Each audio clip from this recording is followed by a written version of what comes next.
เป็นเงียบๆทุกคนบ้านหวยย่างเนาะตามที่ถามชาวบ้านว่าหมู่บ้านคือเงียบแท้เขาเจ้าว่าไว้กลางหันเพิ่นก็จะไปทำงานอยู่ไทยว่าซั่นเนาะที่น้องนาสังเกตอยู่ตอนนี้นั่งอยู่ในเฮือนในศาลก็จะมีเด็กน้อยกับผู้เฒ่าเนาะนี่เด้ทุกคนน้ำซุ้งค่ะเพิ่นจะแบบต้มน้ำมะขามแบบนี้ได้เขาจะเอิ้นว่าซุ้มว่าใครดูของเทคนโตจะเป็นคนเลย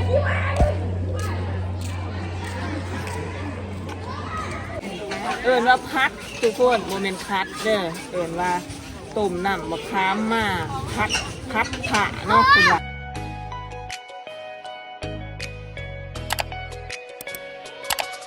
สบายดีปีใหม่เฮลโลท่านผู้ชมเบิร์ดทุกท่านเด้อวันนี้เป็นวันที่14น้องนาอยู่ลาวไต่เนาะจะพาท่านผู้ชมไปสงน้ำผาเนาะแล้วก็จะพาท่านผู้ชมชมบรรยากาศระหว่างทางที่น้องนาจะเดินทางไปวัดว่าอยู่ลาวไต่เพิ่นจะดินบุญปีใหม่แบบใดแล้วก็วิถีชีวิตเพิ่นสงน้ำผาแบบใดเนาะว่าจะแตกต่างกับอยู่บ้านน้องนาอยู่ปากเสบ่อเด้อฝากเนี่ยเป็นเอิญดอนที่เด้อท่านผู้ชมเด้อดอนที่นี่หัวโค้งเนาะนี่หัวโค้งเนี่ยแมนดอนสันขายางลงไปทางทาดุมเนี่ยจะเห็นดอนสันอยู่เบื้องนี้เนาะเป็นเงียบๆทุกคนบ้านหวยย่างเนาะตามที่ถามชาวบ้านว่าหมู่บ้านคือเงียบแท้เขาเจ้าว่าไว้กลางหันเพิ่นก็จะไปทำงานอยู่ไทยว่าซั่นเนาะที่น้องนาสังเกตอยู่ตอนนี้นั่งอยู่ในเฮือนในศาลก็จะมีเด็กน้อยกับผู้เฒ่าเนาะวัยกลางจะบ่ค่อยเห็นแล้วเพิ่นว่าเขาเจ้าไปทำงานหาเงินมาเฮ็ดเฮือนว่าซั่นเนาะไผมีเฮือนกอแถวนี้ก็แม่นลูกหลานไปทำงานอยู่ไทยเพิ่นว่าเฮือนหลังนี่ตากเฟอทุกคนนี่บ่เพิ่นเฮ็ดเฟอตากเฟอขายด้วยนี่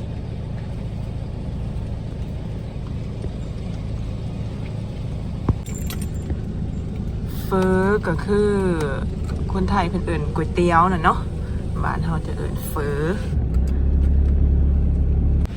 เฮือนหลังนี่แม่นต้มเหลาเลี้ยงหมูเด้อนี่เลี้ยงเป็ดเลี้ยงไก่ไปสั่นเนาะแถวนี้ทุกคนเห็ดไห่เห็ดหน้าเด้อนี่อันนี้จะแม่นปลูกอ้อยเนาะ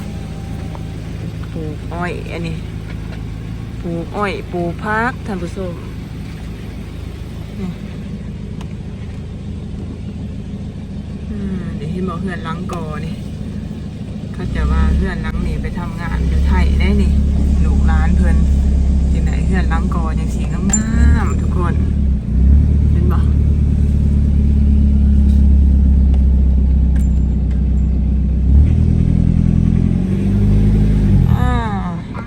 ไปที่ไปวัดไปทำอะไรดิไปวัดบ่ไปที่อ้ายก็ไปวัดเนาะ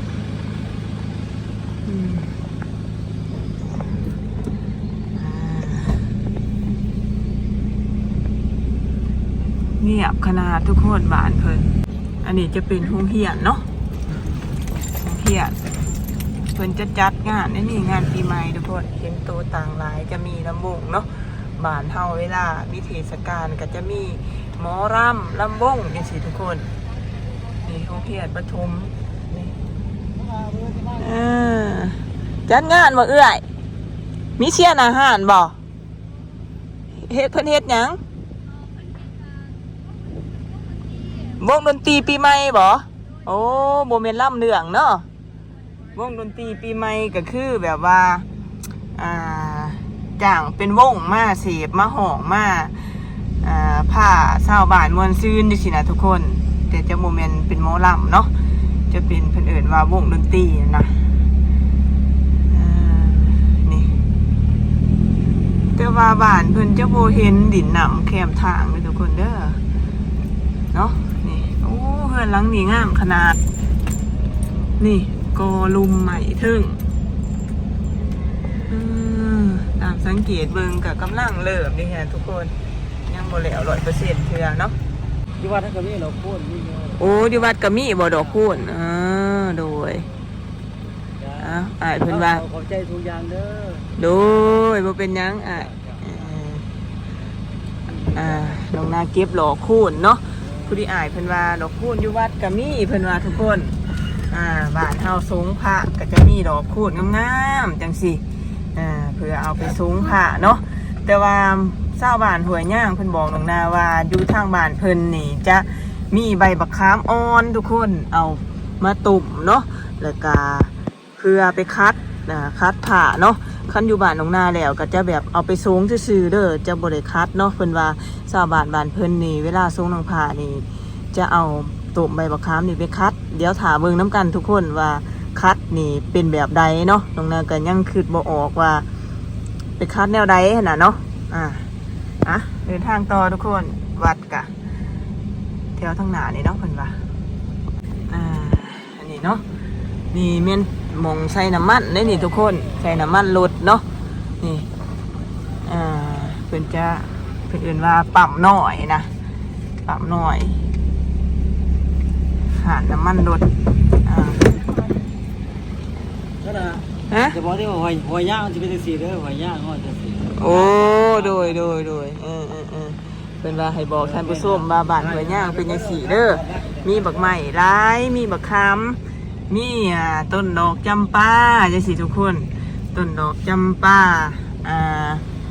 สวัสดีปีใหม่พ่อเฒ่า โดยเป็นห่านต้นบักขามนี่แหละทุกคนเขาจะเอาใบอ่อนๆเพื่อไปต้มแล้วก็ไปคัดผ้าเพิ่นว่านี่ดอกจำปาสีม่วงงามบ้านเพิ่นเงียบสงบดีนี่หมากไม้หมากเผาบ่อึดดอกจำปาขาวอันนี้ดอกไม้ประจำศาสตร์ลาวบ้านเราทุกคนพวกมาหอนเถียนดูหนารถลงนายจนว่านั่นเบิดนี่จนเปื่อยเบิดทุกคนบ้านทานเบิดส้มหอนอยู่บ่ช่วงนี้เดือน4เดือน5ประเทศลาวไต้นี่มันหอนแห้งที่สุดเด้อทุกคนเด้อในเดือนนี้เนาะแต่ว่ามื้อวานนี่ฝนตกกับไข่เดดื่มมาขี่รถอยู่ไทยได้นี่ลาวเฮาจะขี่เบื้องขวามือนี่ทุกคนจะเป็นแบบนี้เนาะนี่อันนี้ก็เป็นเหล่าเขาเพิ่นเก็บเขาไว้โอ้หม่องนี้เจริญเด้อมีหาดแปลงโดดเนาะแปลงโดดเนาะไอ้เนาะสูบรถใหญ่ได้บ่ได้คือกันเพิ่นว่าสูบรถใหญ่นี่ไปมีเฮือนกอนี่ถือว่ารวยได้แถวนี่เพิ่นว่าทุกคนแต่ว่าส่วนร้ายจะเป็นเฮือนใหม่เนาะนี่เลี้ยงงัวเลี้ยงควายจังซี่บ่ได้เฮ็ดให้เฮ็ดหน้า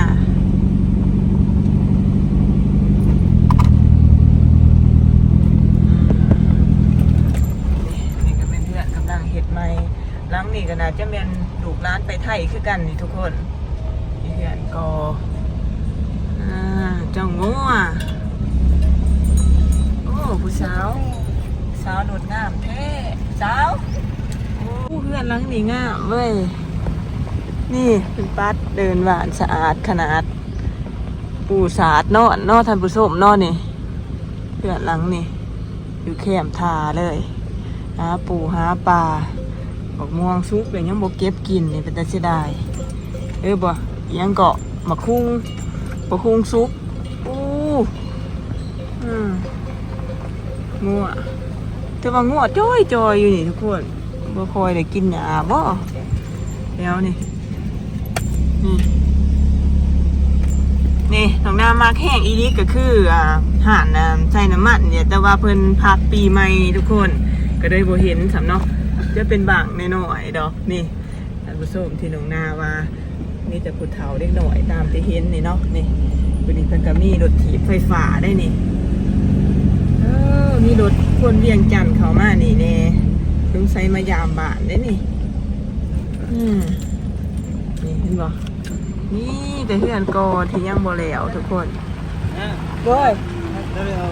หัวหอยย่างนี่ปกติมีป่ายหวยย่างขัวเนาะจะขามขัวไปยังสีทุกคน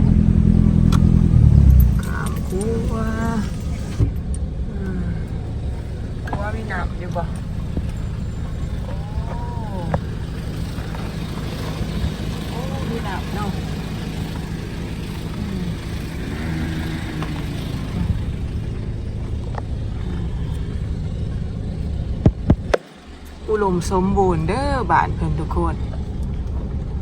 มีน้ำมีปลามีหน้ามีเขาภูผาป่าดงสวยงามเด้อบ้านหัวย่างเล่าวไต่เนาะนี่เพื่อนก็เริ่มมีตารางใหญ่ๆเนี่ยตอนนี้เพราะว่ามีลูกหลานไปทำงานอยู่ไทยเพิ่นว่านี่บอกนี่ก็พร้อมเพชรหัวนี่ว่าเพิ่นเอิ้นว่าอีหยังนี่หัวนั่นแหละเนาะยังบ่ทันแล้วยังสีเกเรอยู่สงสัยลูกหลานบ่ทันฝากเงินมาเฮือนนังนี่ทุกคนนี่งามขนาดก็เป็นกำลังใจให้ผู้ที่ไปหาเงินอยู่ไทยเด้อนี่เพื่อนเพิ่นไก่สีแล้วงามอีดีแต่ว่ายังบ่ได้ประตูเนาะยังมีรังกะทิตอกอยู่ยังบ่ทันได้ประตูเทื่อนี่ข้างหน้ามักเบิ่งบรรยากาศเนี่ยนี่ทุกคน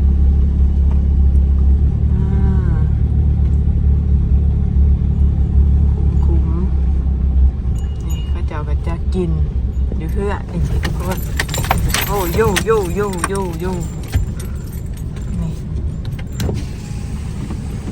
นี่นั่งสุ่มเสี่ยวปีใหม่สบายดีสุ่มเสี่ยวโอ้เรื่องนั่งนี่ซีแอปเบลแท้ซีแอปเบลเด้อเรื่องนั่งนี่เด้อซีตองอ่อนพุ่นนะมีเป็ดขาวนี่มีหมักม่วงมั่นเถื่อนหลังนี่แต่แสบขนาดหมักม่วงเพื่อนเขียวจะเว้ยบ่ได้หมักม่วงใหญ่ๆเนี่ยนี่เกินหมักม่วงยังหมักม่วงงาสางเนาะนั่นน่ะฮะเพื่อนนี่ก็ทานเลขาเนี่ยเลขาโอ้เพื่อนรีวิวเพื่อนทานเลขาเพื่อนว่าเจ้ายังไกลบ่วัดอ้ายยังอีกประมาณ50 เมตรอ้ายเพิ่นว่านี่ปลูกอ้อยอีท่านผู้ชมแถวนี่ปลูกมะข้าวโพดเนาะมีโหงน้ำก่อนเด้แสดงว่าบ้านนี่ใหญ่เติบเลยนี่เนาะมีหอดโหงน้ำก่อนทุกคนนี่สะอ่อนอีดีบักม่วงเพื่อนใดกับมาเต็มนี่น้ำสิท่วมได้นี่ท่านผู้ชมเพื่อเดียวสิฮอดแล้วสิฮอดแล้วนี่ดิเห็นวัดทั้งหน้าเลยทุกคนฮอดแล้ววัดเอาสงน้ำพระกราบไหว้ขอพรนำกันกับดวงนาได้ทุกคนเด้อสุขภาพแข็งแรงเบิดทุกคนปีใหม่ปีเมืองโชคดีตลอดปีตลอดไปเนาะนี่เพื่อนนังนี่กับพวกเห็ดเพื่อนนังนี่เพิ่นแบบชี้นะเพิ่นเอิ้นไว้ยังซอยใหม่เองเลยทุกคนซอยใหม่เองเลยเนาะพวกได้เห็นผู้บ่าวผู้สาวไปดีลบกล่องนี่ทุกคนบรรยากาศในวัดเนาะ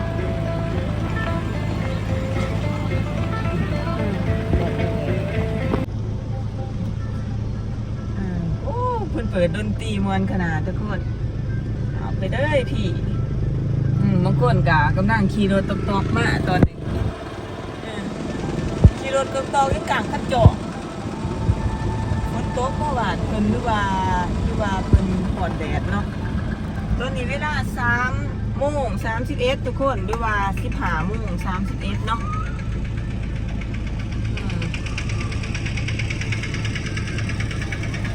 เพิ่นกำลังรอถาพระลงตอนนี้ทุกคนพระจะลงประมาณ4 โมงเนาะหรือเอิ่นว่า16 โมงพระจะลงเพิ่นก็จะพากันทำพิธีคัดว่าคัดจะเป็นแบบใดวิถีชีวิตของบ้านเพิ่นเนาะวิถีชีวิตบ้านเพิ่นคัดพระเป็นว่ากันบ้านน้องนาจะเอิ่นไปสงน้ำพระทุกคนกันบ้านน้องนาเอิ่นว่าไปสงน้ำพระเนาะนี่บักม่วงขนาดไป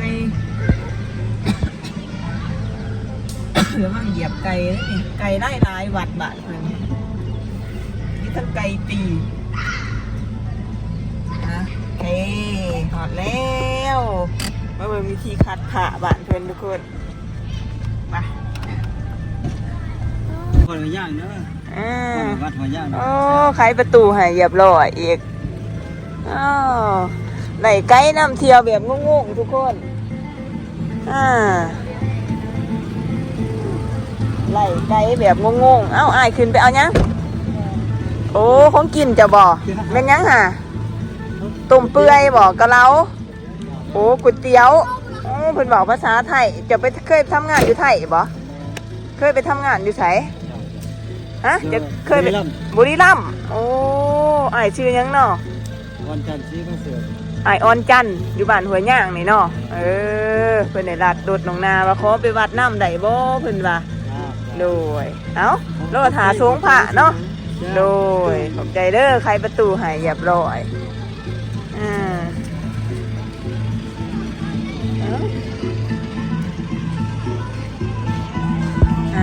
ไปละ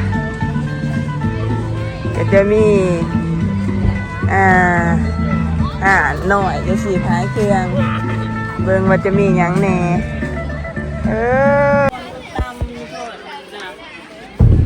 มองกระซอป่ะนี่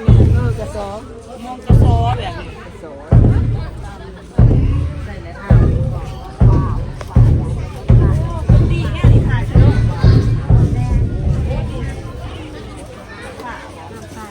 เขาเบิ่งเด้เป็นหนังค่ะแม่อยู่เลยเพื่อนดูเด้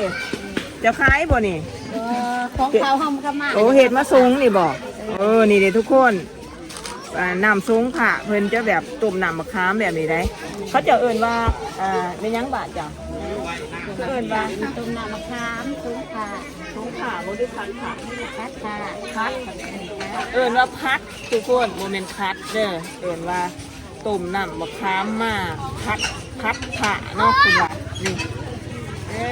คันอยู่กับเซ่บาน้องนากะเอิ้นว่าซุงผ่าจะเป็นน้ำขีมินแล้วก็จะเป็นแบบชิดน้ำมันจันใส่น้ำหอมนะทุกคนนี่เดี๋ยวมาเบิ่งวิธีบ้านเพิ่นว่าเพิ่นจะพัดแบบไรเนาะเอิ้นว่าพัด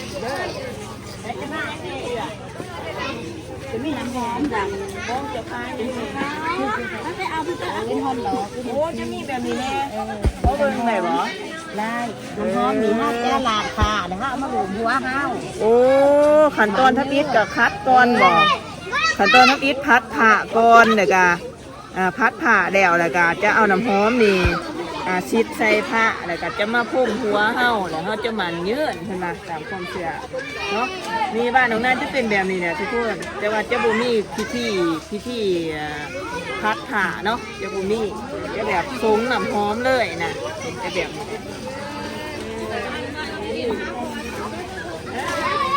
โอ้นี่บางคนก็มีผูกใหญ่แบบนี้หลังจากที่คัดผ่าแล้วก็จะซุ้งด้วยน้ำหอมจังสิจะมีมาเอี้ยงต่อเป็นเอิญจะมีหมักสมปอยมีน้ำขีมินนี่ดอกไม้แล้วก็เทียนนี่เขาเอากระบะโอ้เทียนนี่แม่นบูซ่าผ่าเด้อทุกคนเลยจะบ่ได้เอากระบะเนาะเอากระบาดใดก็คือเอาน้ำนี่กระบาดใดเนาะเพื่อพุ่มใส่หัวหรือว่าเพื่อไปพุ่มผู้เฒ่าผู้แก่บริมาว่าพุ่มใส่เสาเพื่อนเสาข้างได้เดี๋ยวว่าเขาไปโซ่ผ่านะเขาก็ขวดเอาน้ำใส่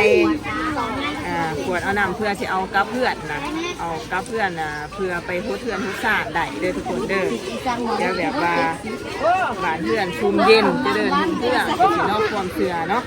โอ้เอ๋ยจะมีใครดูเอาใครดูคอยเอ๋ยเอาใครดูไปไปนี่เลยไปฉันอะไร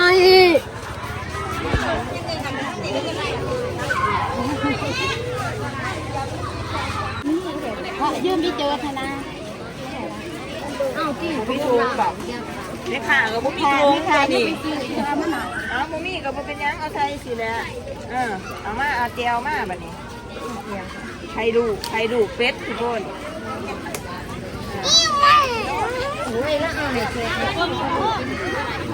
จนไหนไปขอท้องหมูมาโอ้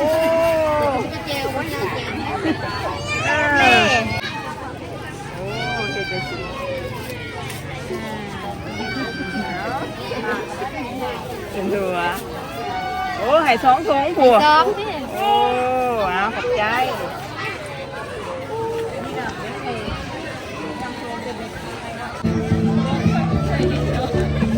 เคยเห็นอยู่ใช่แหละ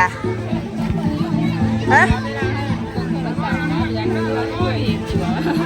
เคยเห็นข่อยซื้อหยัง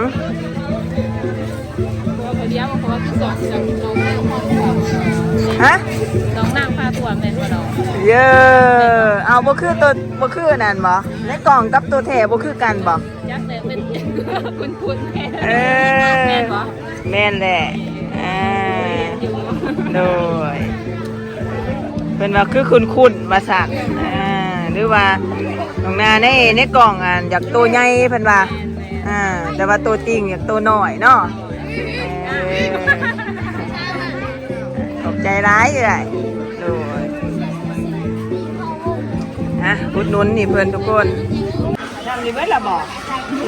เป็นไรเป็นไรเอาน้ำเขียวกับน้ำซีอะไรใหญ่ข้านนอกอยู่น้ำไม่แข็งวัน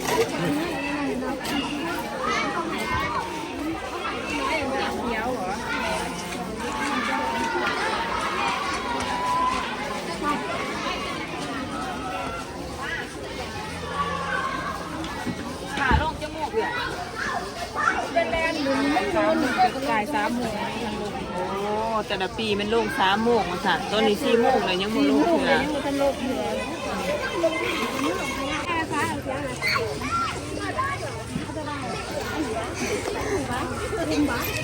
เก็บซี่มาใจเด้อ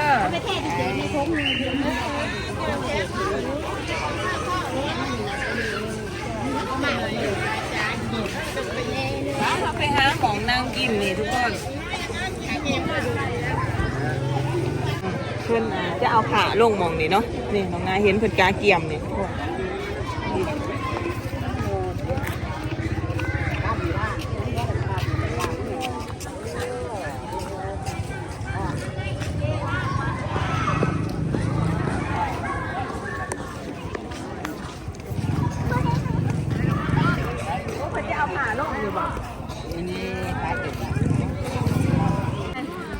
ลูกใหญ่ขนาดทุกคนนี่ลูกจะเป็นคน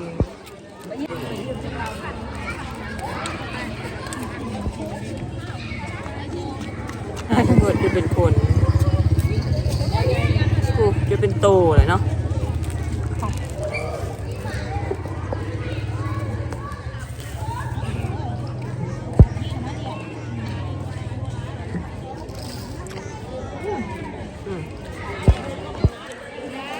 เป็นคน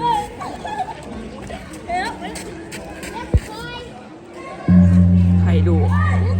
สมว่าไข่ดุของเทะคนโตจะเป็นคนเลย